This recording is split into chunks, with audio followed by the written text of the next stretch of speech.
ಮಧ್ಯೆ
ಚೆನ್ನಾಗಿದೆ ಸರ್.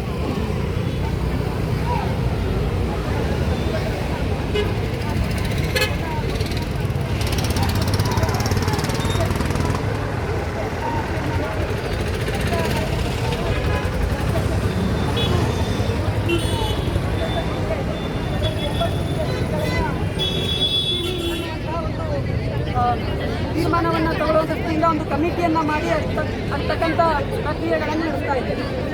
ಇವತ್ತು ರಾಜ್ಯ ಸರ್ಕಾರ ತನ್ನ ಬೊಕ್ಕಸದಲ್ಲಿ ಹಣ ಇಲ್ಲ, ಹಣದ ಕೊರತೆ ಇದೆ ಅನ್ನುವಂಥ ಕಾರಣಗಳನ್ನು ಕೊಡ್ತಾ ಯೂನಿವರ್ಸಿಟಿಯನ್ನು ಮುಚ್ಚಬೇಕು ಅನ್ನುವಂಥ ಒಂದು ಕಾರ್ಯಯೋಜನೆಯನ್ನು ಮಾಡ್ಕೊಂಡು ಬರ್ತಾ ಇದೆ. ಆದರೆ ಈ ಒಂದು ಹೋರಾಟದ ಮುಖಾಂತರ ನಾವು ರಾಜ್ಯ ಸರ್ಕಾರಕ್ಕೆ ಕೇಳೋದಿಷ್ಟೇ, ವಿದ್ಯಾರ್ಥಿಗಳು ಪ್ರತಿ ವರ್ಷ ತಮ್ಮ ಅಡ್ಮಿಷನ್ ಫೀಸನ್ನು ಕಟ್ತಾರೆ, ಪ್ರತಿ ವರ್ಷ ತಮ್ಮ ಪರೀಕ್ಷಾ ಶುಲ್ಕವನ್ನು ಕಟ್ತಾರೆ, ಪ್ರತಿ ವರ್ಷ ತನ್ನ ಮಾರ್ಕ್ಸ್ ಕಾರ್ಡ್ ಶುಲ್ಕವನ್ನು ಕಟ್ತಾರೆ. ಹಾಗಿದ್ರೆ ವಿದ್ಯಾರ್ಥಿಗಳು ಕಟ್ತಾ ಇರುವಂಥ ಶುಲ್ಕ ಯಾವ ಯೋಜನೆಗಳಿಗೆ ಬಳಕೆಯನ್ನು ಮಾಡ್ತಾ ಇದ್ದೀರಾ? ವಿದ್ಯಾರ್ಥಿಗಳು ಈ ಕೊಡಗಿನ ಜಿಲ್ಲೆಯಲ್ಲಿ ಸ್ವಾತಂತ್ರ್ಯ ಬಂದು 75 ವರ್ಷಗಳ ನಂತರ ಈ ಕೊಡಗಿನ ಜಿಲ್ಲೆಗೆ ಒಂದು ಯೂನಿವರ್ಸಿಟಿ ಬಂದಿರುವಂಥದ್ದು. ಇದು ಕೊಡಗಿನ ಜನತೆಗೆ ಬಹಳ ಹೆಮ್ಮೆಯ ಸಂಗತಿ ಮತ್ತು ಈ ಯೂನಿವರ್ಸಿಟಿಯನ್ನು ಮುಚ್ತಾ ಇರುವಂಥದ್ದು ಕೊಡಗಿನ ಸ್ವಾಭಿಮಾನಕ್ಕೆ ಧಕ್ಕೆಯನ್ನು ತರುವಂಥ ಕೆಲಸವನ್ನು ಸರ್ಕಾರ ಮಾಡ್ತಾ ಇದೆ. ಅದೇ ರೀತಿಯಲ್ಲಿ ಕೊಡಗಿನ ವಿದ್ಯಾರ್ಥಿಗಳಿಗೆ ಯಾವುದೇ ರೀತಿಯ ಶೈಕ್ಷಣಿಕ ಗೊಂದಲಗಳಿದ್ದರೆ ಇವರು ಮೈಸೂರಿಗೆ ಹೋಗಬೇಕು ಅಥವಾ ಬೆಂಗಳೂರಿಗೆ ಹೋಗಬೇಕು ಅಥವಾ ಮಂಗಳೂರಿಗೆ ಹೋಗಬೇಕು. ಈ ರೀತಿಯ ಪರಿಸ್ಥಿತಿಯಲ್ಲಿ ವಿದ್ಯಾರ್ಥಿಗಳು ಸಾಕಷ್ಟು ನೋವನ್ನು ಅನುಭವಿಸಿದ್ದಾರೆ. ಯಾವುದೇ ರೀತಿಯ ಸಮಸ್ಯೆಗಳಿದ್ದರೆ ತಮ್ಮ ಯೂನಿವರ್ಸಿಟಿಗೆ ಹೋಗಿ ಅದನ್ನ ಸರಿದೂಗಿಸ್ಕೊಳ್ಬೇಕು ಅಂತ ಹೇಳಿದರೆ 5-6 ಗಂಟೆಗಳ ಕಾಲ ಜರ್ನಿಯನ್ನು ಮಾಡಿ ಯೂನಿವರ್ಸಿಟಿ ಕ್ಯಾಂಪಸ್ಗೆ ಹೋಗಿ ಆ ಸಮಸ್ಯೆಗೆ ಪರಿಹಾರವನ್ನು ಒದಗಿಸಿಕೊಡುವಂಥ